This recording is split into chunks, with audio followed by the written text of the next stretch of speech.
Right. All right. I think we solved the issue. You can hear me. Say hello in the chat. Let me see. It might.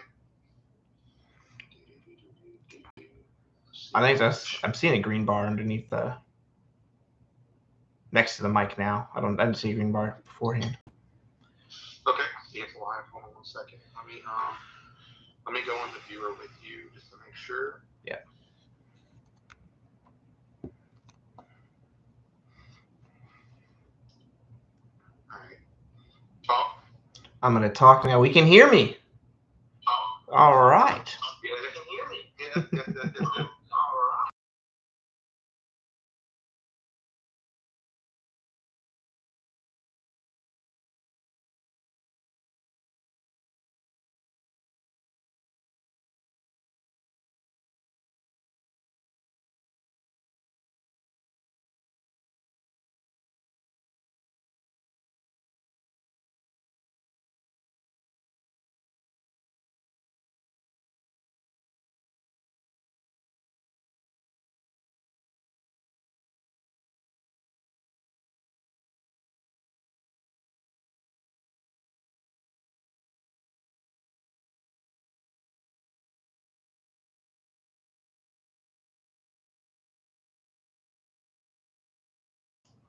All right. I think we're finally set. All right. No, I muted it for a second there. I was talking to our IT, which are other people. All right. So we'll give us a couple more. We'll give us a couple minutes to refill back in, and I apologize for the technical difficulties. I'm a former podcaster, ran into all these issues, so that's what we have now. But anyways, we're up and running.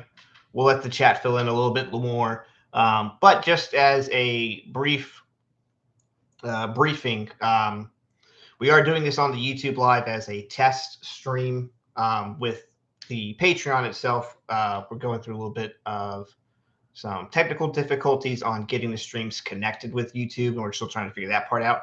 But so we're just going to do the public free first book club meeting to help get the word out and spread it out. So it'll work out in the end.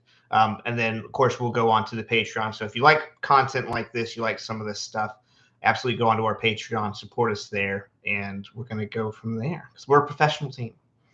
So, but we'll give us a couple more minutes. But if y'all are not ready, or if you are ready, we do have the book review for Six Frigates by Ian W. Toll. I'm very excited to finally be in a book club. Like Michael Scott, who always wanted to be in the inside of a joke, I'm going to be the book club master. I don't have a title yet, but so we'll go from there. We're going to go through it, give it a couple more seconds, and then I'll lay out basically what I plan on this series kind of being about an hour of discussion with y'all in the chat and a review of the book itself. Obviously, it's what book clubs do, right? Where we'll go through some sort of author questions. How do we like the book? How do we like the writing? How do we like the styling of the book? Do we think it was well researched? Do we have some quorums with it? Do we have some issues with it? And then we're going to go on into the book itself, where we're going to talk about the meat and potatoes of the book. So things that we liked about it, things that we didn't like about it. Always feel free to drop in questions. I'll get the intern in on stopping the crimping of the wires. Unpaid interns, you really can't trust them. You really can't. So that's what we're going to do. Again, we'll wait for about maybe 1 or 2 more minutes, and then we'll go ahead and get started. But I hope everyone's having a good night. I'm having a pretty good night. I have some nice root beer with me, and it's going to be good. It's going to be good. So, right. So, if y'all have y'all books yet, let's go ahead and get started. So, as we are going out, we are discussing the 6 Frigate books by Ian W. Toll. And we'll go out with our first impressions. I have not tried birch beer. I wouldn't mind trying it. It's better than root beer. I do like root beer. But I've come to like root beer as I've gotten older in age. I don't know if that's a thing or not of aging. Get with root beer, but um, so 6 Frigates by E.W. Toll. My first general impression is I actually thought the book was really, really well done. I liked the book a lot. I like the stylings of Mr. Toll and how he writes. I think it does move um, pretty freely, and it's not so academic in nature. I would classify this as a more narrative work than it is an academic work, and in its sense of writing. I'm not saying it's not an academic book, but um, the ease of reading was really nice. I've been into some other academic works where it's narrative in style, but it just drags and drags and it's boring and it's not good. But um, the way Mr. Toll writes, it's very, very nice. It's very, very flowy. It's very easygoing. And the hardest part about writing, I think, in naval history is the actual battle itself. It's kind of not like a land-based battle where you got the right flank, the center, and all this stuff, and they meet. Whereas in a naval battle, all these ships are moving all the way around, and you trying to keep a bearing of what's going on with multi-ship actions. And it's really, really hard to write, and it can be very, very chaotic and confusing at times with what I've experienced in the past with other naval writers. But Mr. Toll does a pretty good job of kind of keeping it center focused. Um, and I think it's going to be a pretty good representation of how to write naval history. I think he does a really, really good job of that. So, but yeah. So it looks like we got some people in here. Very, very nice. Very, very nice. So, but as we turn over into, those are my general first impressions and thoughts of the book. What did y'all think? What did y'all like? What did y'all dislike about the writing style itself? I did find that he goes on tangents for a bit of these of chapters where he kind of hyper focuses, I guess, on a premise. And what I mean by that is he talks about the Jeffersonian Republican ideals, and they're clashing with the creating a navy. And then he focuses on Jefferson and then the building of Washington, D.C. A lot, in my opinion. Probably rather too much. And he also focuses on other sort of cultural aspects of the Navy. Like he goes into dueling a lot. I know dueling was a big thing, especially in the South. Dueling was a big thing. And he goes into that a little bit too much. So he kind of has these little side tangents that I didn't really care for. But I do like the majority of what he writes. He does step into being pretty focused on the subject.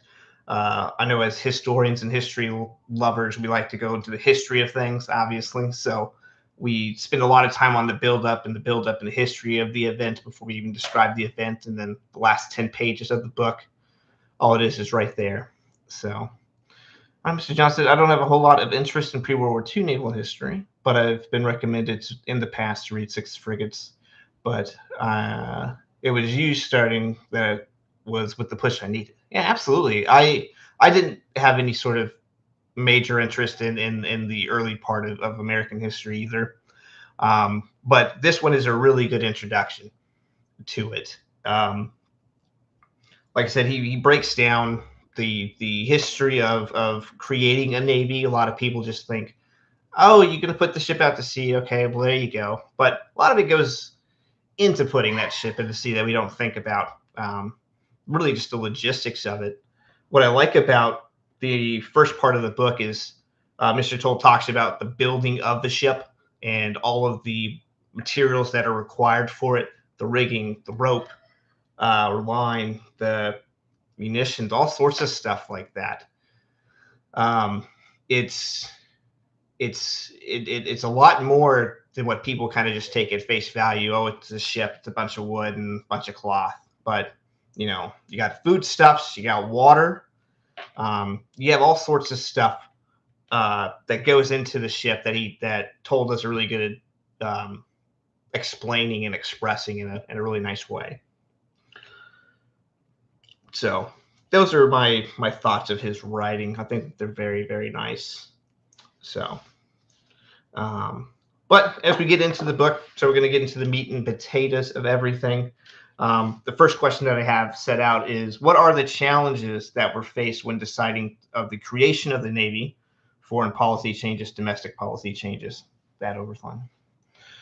Mr. John says, overall, I enjoyed it. Appreciated that he didn't try to hide the lack of primary source material for some of those in-person meetings between the minds. He flat out says there's no recorded minutes. Yeah, I liked that. I think the book itself felt really well researched. It wasn't just, oh, these two met and, this is our summary. It's, he explains, hey, we don't have any record of this, but we have a pretty good idea. This is what they talked about, especially with the meetings between Madison and Jefferson. So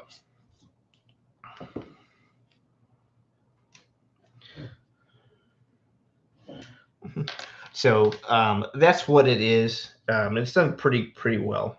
I think that it is really, really well researched. But as we get into the first part of the book, he divides it into I think 3 sections or 4 sections. Let me just double check. Yeah, it divides into 3 sections, and it's basically a big overall origins, and that's where we go to our first questions about what are the problems that are faced or challenges that are faced when you create a navy, and the foreign policy challenges, which is something that I learned a lot about when reading the book. And again, I'm not very familiar with the American Revolutionary period and the antebellum period per se. But they did a really good job in explaining the setup for the political atmosphere in which Washington's gone. So the single head figure of the mythological founding of the United States goes in there. And he goes into of course, as soon as Washington leaves, the Federalists, Anti-Federalists, and he goes into their creations and their ideas and stuff like that. And that's stuff that I'd never really focused on or really, really had any, well-versed knowledge in. And he does a really good job highlighting that and setting that tone for us of when you create a Navy, you got to look at a whole bunch of issues. And one of those issues is that navies are expensive. The Royal Navy is the largest at this time period, but they also have a lot of tax and a lot of maritime and mercantile revenue streams that fund the Navy. Whereas if you're starting from scratch, well, now we have to look at maybe doing a tax. We just fought a war over taxes. So is that even morally right for us to tax, the local farmer who's in the middle of Virginia, taxing and putting revenue into a Boston shipyard to build a frigate? So he talks about the exports a lot, and that's something that I never really even thought of, is that Europe at this time is undergoing the French Revolution, or the back part of it, and Americans are taking advantage of this economically by exporting a lot of foodstuffs and other exports to the old world, and told us a really good job highlighting that and kind of reiterates this sort of process throughout the entire book.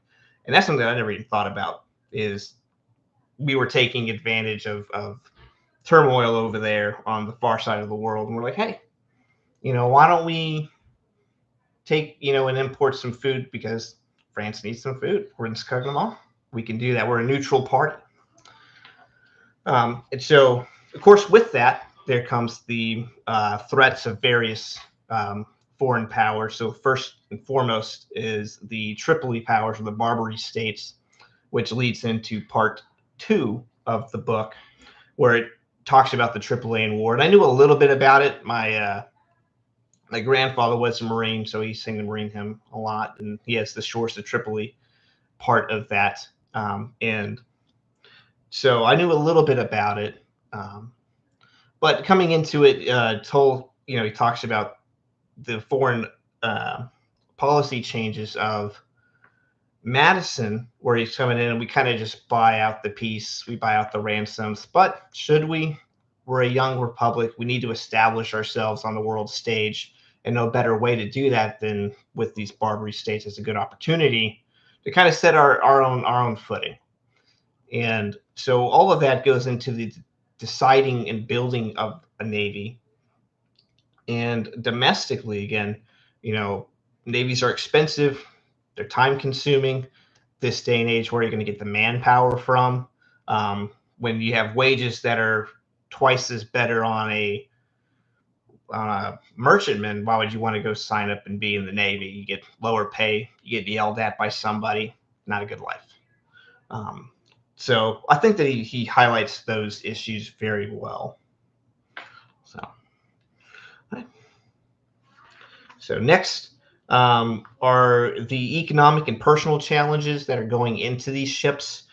And again, kind of the thing that I think of is, welcome back, Anna. You're not too far into it. We're into question 2 about our book discussion for 6 frigates. And the economic and personal challenges of building with these ships, again, kind of, even if we can relate it to the USS Kidd, there's a lot that goes into building even just one ship. The amount of material it takes, and where do we even source these materials? The coastlines for America were littered with an abundance of live oaks, which is a really good wood to build the hull structures for ships. We had a lot of natural resources that we could use. We didn't have to export or import so much to where we could build these ships. And told us a really good job explaining one of these expeditions where they go look for live oak in Georgia, and the lumber camp basically gets wiped out with yellow fever, and the head of this camp writes back to Boston with the shipbuilders, or not Boston, in Philadelphia with the shipbuilders, and they're saying, "Hey, we need more people. We're not doing so good here." So, you think about these instances, you're like, wow, that comes into it. With the Kidd, you got to source the steel. How are we going to source the steel? What kind of steel do we need? And that sort of thing. So that's just the basic foundation of the ship. Then you get into the minute details of it, and where's the foodstuffs coming from? Where's the rigging going to come from? Where's all this line going to come from? And then the munitions itself. The United States, especially in the continental side of it, in terms of the Revolutionary War aspect, is they didn't have any natural cannon foundries. They didn't have any natural musket producing things, munitions factories, basically. They had to create all of that from scratch. And he goes into discussing how basically the Madison government released these loans to help start up these cannon foundries and even these copper foundries. A good example that he highlights for the copper foundry, for the sheeting underneath the hull of these ships, there wasn't a natural copper foundry in the United States. So the first couple that they bought sheets of were from England, super, super high price, super, super expensive. Paul Revere, the legendary Midnight Rider, gets this loan to start a copper foundry, and he repays the loan, and then he creates a copper foundry that can create these copper sheets for the hull. And I thought that was really interesting. I didn't even think about, we had to start, from scratch with these industrial factories and these industrial output from a zero standpoint to, okay, now we got to outfit these ships. How do we do that? Well, we got to start from scratch. So he highlights that really, really well. Is it really still in business? That's awesome. Paul Revere Company? That's really cool. I might have to check it out. I don't know if they do tours or not or anything. But that would be cool. That would be cool. Another sort of example, again, with the live oak and the copper is the food. So they're, oh, that's awesome. That's awesome. is the food stuff. So, of course, with the Madison era ending and going into the Jeffersonian idea of the farmer is the great patriot. Um, he we have a bunch of exported food, so we can take on that stuff and we can house it and we can store it and we can put that on the ship whenever we're ready. Of course, their diets aren't very good back then. Um, if you ever read about what a sailor ate back then, it's just, you get a ration of salted pork or salted beef, something that's super, super preserved in salt, or something that's super, super dried out in terms of baking, like biscuits and SeaTac. They're super, super, super hard pieces of bread because basically it's just flour and then the moisture is completely baked out of it so it can stay fresh for months. Not a good time, in my opinion. Someone who watches the Food Network quite a lot. So I kind of wish maybe you talked a little bit more about that sort of stuff in terms of logistics, but again, going into building up the cannon foundries. It was really, really cool, really, really interesting. And then personnel-wise, this is where he gets into the nitty-gritty, where he talks about Madison trying to start up the Navy with the original frigates, and then transitioning into the Jefferson, and then transitioning into Quincy Adams toward the end, where a lot of people are opposed to it. And I didn't realize how opposed the anti-federalist or the Republicans in the Jeffersonian sense were against a Navy.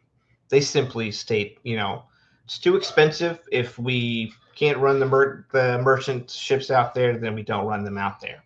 We need to be focused on the interior. Louisiana Purchase happens, of course, during this book, so he talks about that and how Jefferson wants to turn west into the hinterland of the country, and not really focusing on the outer reach of the sea lanes and keeping these merchant ships up and going and everything. So he talks about that, and it's really, really interesting on that topic of how, again, kind of like his side tangents where I talk about he goes into Jefferson. He goes into Jefferson's personality a lot compared to the other major figures, I think. I don't know if he's just fascinated with Jefferson, but he goes into his personality more than pretty much any of the other presidents. And he talks about Jefferson's contradictions in terms of his beliefs. And one of those is the Navy. You go in and you're spending so much time and resources into building it up, and we're not going to match that of England. England can push us to the side. France can push us to the side. Why do we need to invest in this outside of something like, a couple little gunboats for harbor defense? And then the Federalists come in and they make the point that, hey, we have a huge merchant fleet. It's almost rivaling that of England at this point. So we need to protect it. We need to get these trades going. So that's what I think the main personalities come from with those presidents, and then of course with the secretaries. Of course, the Secretary of the Navy is created at this time as a separate cabinet position within the White House, and they all have a sense of, this is something that we're starting from scratch. What do we do in terms of making sure that the officers are good to go? And that leads us into the third question of what are the main personalities behind the early Navy, and how did they play a role in laying the foundation for the Navy in the present? So how did this Navy affect the Navy that we know and love on the USS Kidd? And a lot of it is through tradition. The Navy is very, very stoic in tradition, I would say. They're very, very hard pressed in tradition. And he does a really good job in describing some of these traditions and how steadfast they are, like seniorities. If you're the senior person in the Navy, you're going to be the senior person in command. It doesn't matter if this other person's better suited or if this other person's already been on station or on the ship. I'm senior, I'm in command. And that kind of plagues the Navy just as a whole. And he does a really good job at describing that. But early personalities, probably my favorite one, that he talks about is a guy named Truxton Hull, and he commands the USS Constellation in the Quasi War, and he goes into Mr. Toll goes into his descriptions of Mr. Truxton and his command style and everything, and he too also has that feeling in his letters, in his primary sourcing. Hey, if if we're starting this from scratch, we need to make sure we're doing the best job that we can and putting our best foot forward in terms of setting the tone, if you will, and setting the tradition of what is to be expected of the Navy. And Truxton does a really, really good job of that as a disciplinarian. Hey, Dr. Pepper. I love Dr. Pepper. I am from Texas, so I drink Dr. Pepper way too much. But we're excited for the book club. I hope that you're excited as well. We're discussing our first book, which is Ian W. Toll's Six Frigates tonight. And we're looking forward to having some more engagement. So very excited for the book club. Hosted by yours truly, Elijah Ano, here at the curator for the USS Kidd. And I also really like reading. So,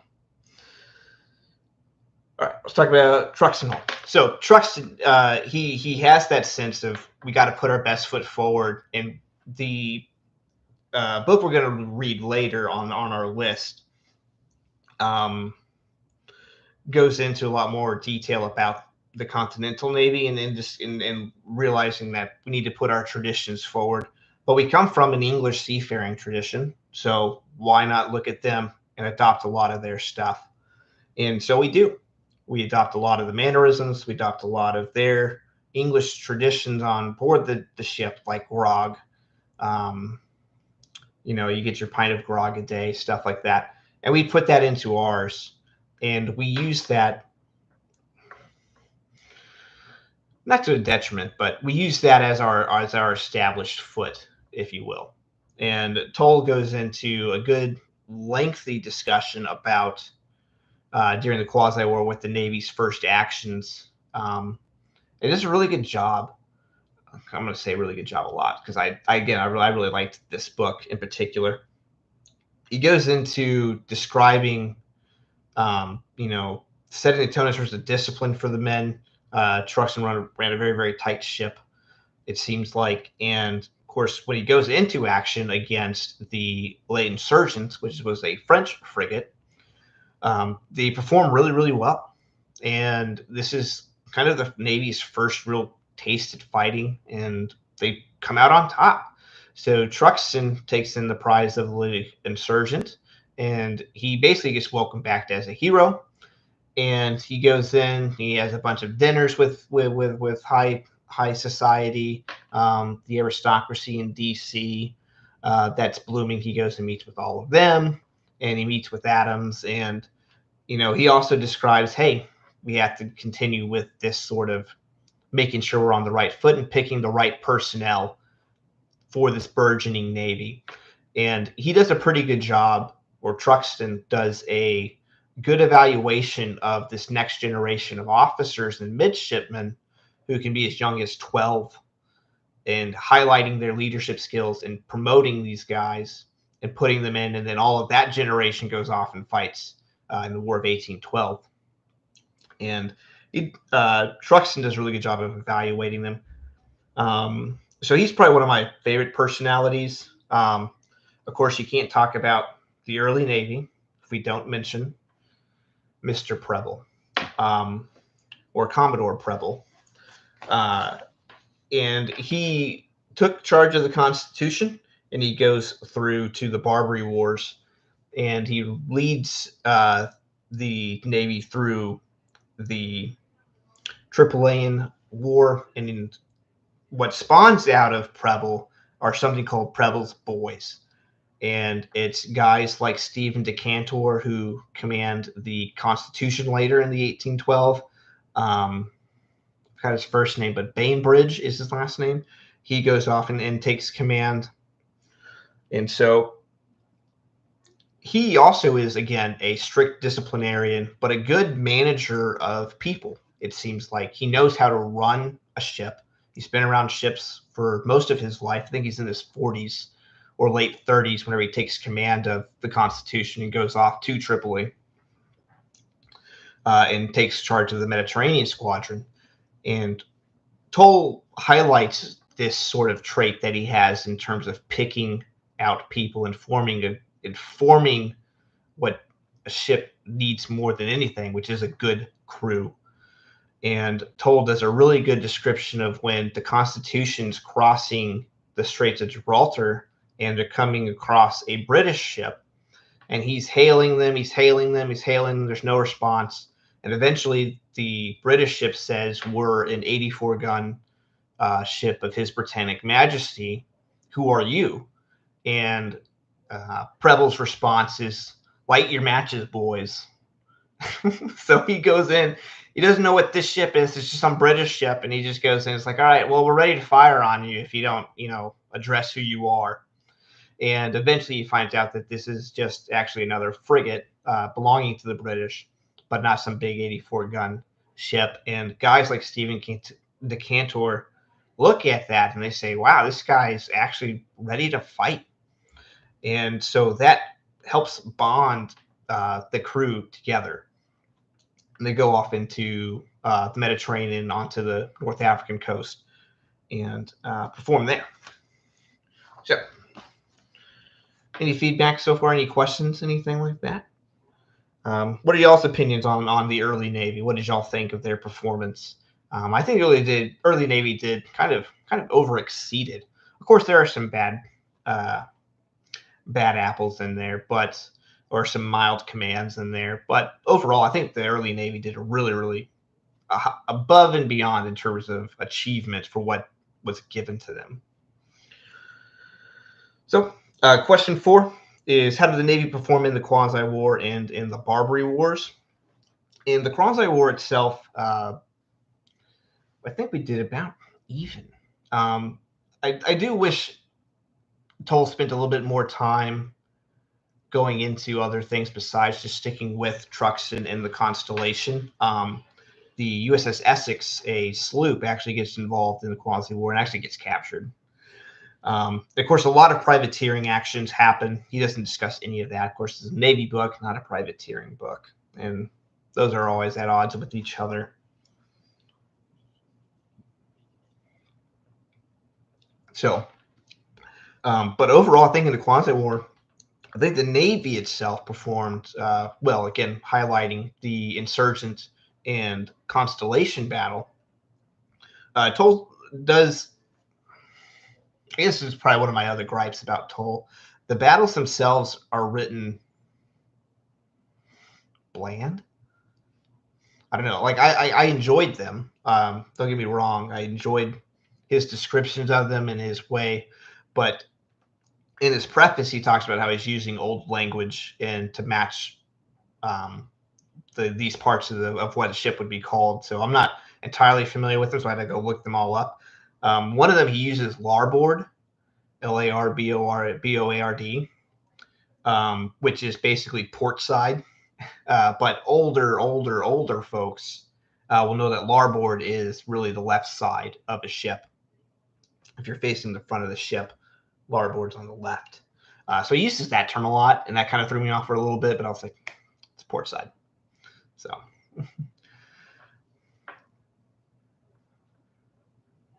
yeah. The Navy side, that's a good point. When discussing the Tripoli War and the North African coast actions, when the Navy's founded with the 6 frigates, 3 of them basically go on hiatus almost immediately because in the terms that Madison gets to get the frigates is that as soon as peace is done, we have the fleet almost instantly. And so, yeah, the Navy size is small to start, and then it gets even smaller before it even gets really finished. Really just Constellation, United States, and Constitution get finished. The President, United States, and Chesapeake. And Chesapeake's a really cursed ship that we'll get into. They get put into mothball almost immediately. Now, it is nice that when they transitioned into the Jefferson presidency, they build a Navy yard. They bring those frigates in and actually try to take care of them to the best that they can. Yeah, the sailors themselves, a lot of, especially the enlisted guys, they were let go. But they're able seamen, they're experienced seamen, so they're going to go off onto the merchant ships, but then trying to get them back into the Navy.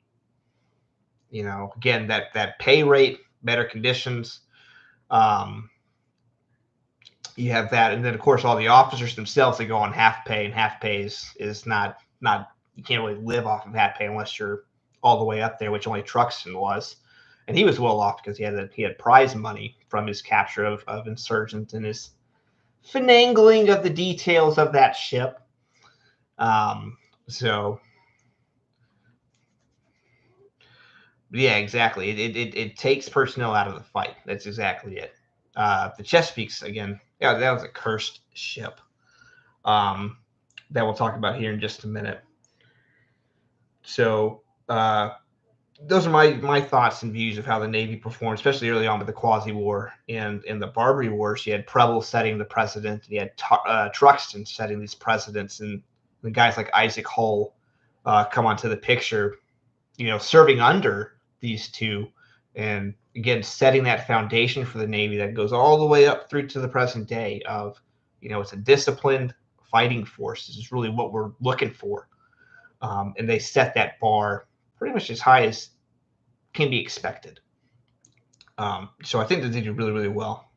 So going to John's comment there about the Chesapeake, we're going to go into the 1812 and the Navy's performance in it, and what was the significance of the Constitution's victory over HMS Gruyere, which I think is how it's pronounced. Piece of cheese. So I think, so part 3 he deals with the War of 1812 and to getting the 14 U.S. Navy ships pitted against the 83, 85 that are on station for the British in 1812. Origins date all the way back to about 1806, 1807. After Trafalgar, the British get really, really, really conceited, for lack of a better term. And the North American station gets really, really conceited, and they start doing these sort of, not full blockades, but kind of these paper blockades where they're stopping U.S. neutral ships looking for impressed sailors that the British need. And huge issue, of course, with a neutral ship. Why are you stopping us? So he does a lot of build-up in Toll's case about the background and the origins of the War of 1812, which I appreciated, but I also felt like he's kind of reiterating these points a lot. Like, he reiterates the impressment point a lot.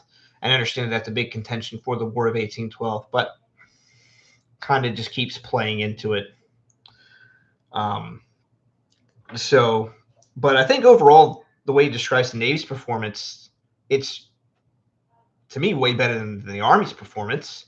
In fact, he puts a nice little quote in from a general, but he doesn't name the general, that if it weren't for the Navy's victories bringing up the national morale, the Army would the generals bringing down everybody, not be a good time. And so he highlights this, or Toll does, and then he goes into the Navy's performance in War of 1812, which, again, kind of overachieving. You're pitting up these sort of large frigates that caused the British to stop calling them frigates, which are 44-gun ships, and quoted them as disguised ships of the line, which I thought was kind of funny. The British are just kind of like shouting that you're cheating. Those aren't real. Those aren't real frigates. You can't call them that. That's not it. That's not the point. And that really liked the British perspective that he puts into the book of their reactions to all of these losses, especially with the Constitution's first victory with over the HMS Gruyere. And the British reaction to it is kind of shock. It's the first ship that gets surrendered from the British in a decade, I think is what he says, and over 7 years before actually losing a battle. So he goes into how the British are kind of shocked at this, and then the USS United States goes in and they capture a British frigate, and now the British public is like, well, now we're serious. Now we're actually losing ships, you know. So it kind of undermines and it cracks the British superiority mindset of, you can have the land. Napoleon has the land. Look how he's doing. Americans, you can have the land. Doesn't matter. The sea is our domain. The sea is our territory. The sea is our sovereign rule. And this young fledgling navy comes in, breaks it. And so he highlights that, and you can see that in multiple instances within history. Like the Japanese in early World War II were unstoppable. They're winning at every turn. They're taking swaths of territory. They're in, they're out, they're fighting, they're hitting us hard. And kind of a similar reaction to the United States in this period, to relate back to the Kid, is this aura of invincibility that we had shattered. It's gone. You know, kind of like how Midway is this turning point for us against the Japanese. It goes both ways. And so it has told us a really, really good job of highlighting that perspective, which I think is undervalued when we think of the War of 1812. We just think of, we're kind of not doing so well on land. Francis Scott Key writes the poem that becomes the national anthem, and then Andrew Jackson takes a bunch of hillbillies and shoots up the British in New Orleans. But there's that naval side that is really the highlight for the Americans on our side, on the American side. And he highlights that as well, where when the Constitution got back into Boston, a whole bunch of parades happened for the ship. A whole bunch of banquets are held for the officers, and then when the USS United States comes in with their frigate, and I forgot the name of their frigate, they come in and they go, hey, let's throw some more parades. Let's throw some more dinners. Let's host some more stuff. So the Navy really provides that spark in that national morale, and that he highlights it, and then continues on into the epilogue of it. So, but I've rambled a little bit too much. So if y'all have any questions, let me know. What did y'all think of the book? And then we can do a little wrap up, and I'll plug in some stuff at the end as we're coming up on our time for it. So, but on that, what did y'all think of the book? Again, kind of to wrap up my thoughts. I thought the book was really good. I think it was kind of a tight squeeze to fit into 1 month, because I'm a pretty slow reader, despite my love of reading. And these are all my wife's books. They're not mine. So again, my thing is, I think I really liked this book. I think it's going to lead me into, he writes a trilogy on the Pacific War. And from what I've heard about it, it seems really good. And having read, I think this is his first published book with 6 frigates. Having read that, and now we're going to go into his ideas and thoughts and research for World War II. I'm definitely going to really enjoy it, I feel like, especially with the personalities at play. I'm a big Nimitz guy, big Nimitz fan. So I want to dive into what he thinks of Nimitz and his command style. What does he think of someone like Bull Halsey? So I think overall, I think this book was really, really good. I don't have any sort of rating system. I probably should develop one, something kid related. Like 5-inch shells out of 5 or something like that. But overall, I think it was really good, and it looks like a couple of y'all enjoyed it. But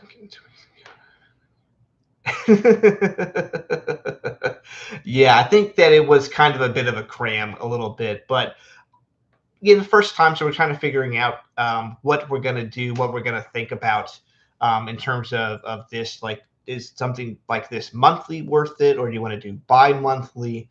Absolutely, let me know in the comments below, or if you're on the Patreon, let me know on the Patreon what y'all think of the pacing for this. Our next book, though, which I have with us, is going to be, since it's going to be June, I was thinking of something kind of, again, the naval focus, because I would like the club to be kind of not narrowly minded in terms of our reading, but naval history is going to be a big part of it. But as Louisiana Military Museum, we need to focus on some Louisiana history, so we're going to do that as well. But for June, a little bit of a smaller book. It's going to be Midway, the battle that doomed the Japanese Navy. And it's by Mushido Fushida and Masatake Okuyama, which I'm pretty sure I absolutely butchered, and I apologize. But this book is going to be the Japanese perspective. If you don't know who Fushida was, he was a pilot in the Imperial Japanese Navy. And so after the war, he actually survives the war, which is an uncommon feat for Japanese naval aviators. And so he gives his account, and we all kind of know the American accounts. We all know, Enterprise, Yorktown, Hornet are all there. The breakthrough of the code system, that sort of thing. So I thought it'd be a nice little refresher. Let's see what the other side thinks of probably one of the most famous naval battles in history. So we'll have this up, of course, on the Patreon. You'll see the book list. This is going to be for the month of June. And then I'll put up some questions probably next week as sort of a guide to the reading, but I'm not going to be very strict on any of that sort of stuff. Read at your own pace, and then let me know what y'all think of, again, if y'all want to meet monthly, bi-monthly, that sort of thing. But as to wrap up, I want to thank y'all for joining me. If you like this sort of content, of course, leave a like, share, subscribe, all of that fun stuff. And then tune in tomorrow night where Tim and All American Travels are going to do a live stream. I forgot the topic. It's horrible of myself. But definitely check them out tomorrow night. And look forward to that. Look forward to hearing from y'all so we can go on and get a better start for this stuff. So, but of course, always check out our content. But feel free to, browse the website and everything. And of course, as always, donations always go a long way. And I look forward to hearing from y'all. Looking forward to the next book club meeting. As I said, my name's Elijah, and thank y'all very much.